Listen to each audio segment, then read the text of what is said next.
we have our vector heart template open right now. We're gonna grab this little piece and bring it on into Photoshop. Yeah, copyright 2004, cool, that looks good. Just drag this out, boom. We've got a basic idea. I wanna make sure this is sized accurately, and then we'll just bring it right over here. Start playing with the color on this, the display font.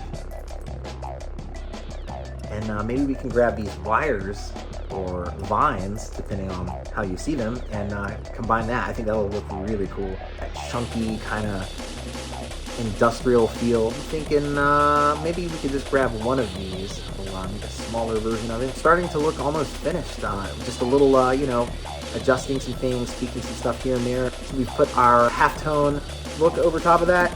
Perfect. That's looking great.